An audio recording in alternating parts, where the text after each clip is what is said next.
नमस्कार मंडळी, साक्षी फूड ब्लॉगमध्ये तुमचं खूप खूप स्वागत आहे. आज आपण बघणार आहोत एग फ्राईड राईस. त्यासाठी लागणारं साहित्य: लसूण, उलपात म्हणजेच कांद्याची पात आणि 2 अंडे.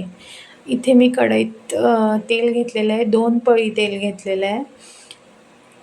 त्यामध्ये मी लसूण टाकणार. लसूण चांगला ब्राऊन होईपर्यंत परतवणार. तो परतवल्यानंतर मी त्याच्यात उलपाट टाकणार, म्हणजे कांद्याची पात टाकणार. ते टाकल्यानंतर मी ते चांगलं परतवून घेणार शिजेपर्यंत, म्हणजे मऊ होईपर्यंत. ते चांगलं शिजल्यानंतर एक म्हणजे हळद टाकणार, 1 चमचा, अर्धा चमचा तुम्हाला लागेल जसा हळद टाकणार. त्यानंतर मीठ टाकणार. ते चांगलं परतवून घेणार. परतवून म्हणजे लागली पाहिजे हळद आणि मीठ त्याला. त्यानंतर मी एक अख्खा आपला कांदा घेणार. कांदा तो बारीक चिरून घेतलेला आहे. तो परतवल्यानंतर जरा मऊ झाल्यानंतर त्याच्यात 2 अंडे घालणार. 2 अंडे घातल्यानंतर म्हणजे आपली पिवळी भुर्जी नॉर्मल विदाऊट मिरची, कारण का लहान मुलांना देण्यासाठी करते मी माझ्या घरात. भुर्जी, पिवळी भुर्जी होते तयार. त्यानंतर आपण त्याच्यावरती राईस टाकणार. राईस टाकल्यानंतर चांगला परतवून घ्यायचा, म्हणजे एकजीव होईल असं. परतवून घेतला.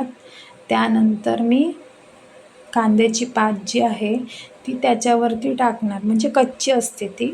आपण जसं राईसमध्ये, चायनीजमध्ये जसं आपण खातो त्या टाईप. इथे मी 1 वाटी घेतलेली आहे. त्या वाटीमध्ये थोडंसं मीठ टाकलं आहे. ते एकजीव करून मी त्या भातावरती टाकलेलं आहे.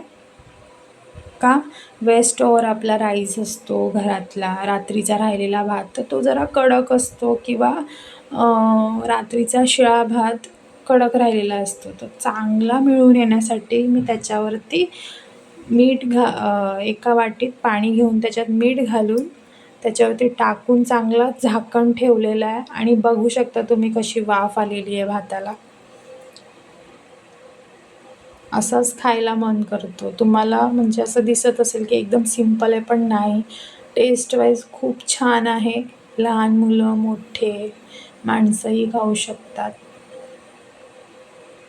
आणि काहीच याच्यात असं नाही आहे. Thank you guys. सबस्क्राईब करा माझ्या चॅनलला.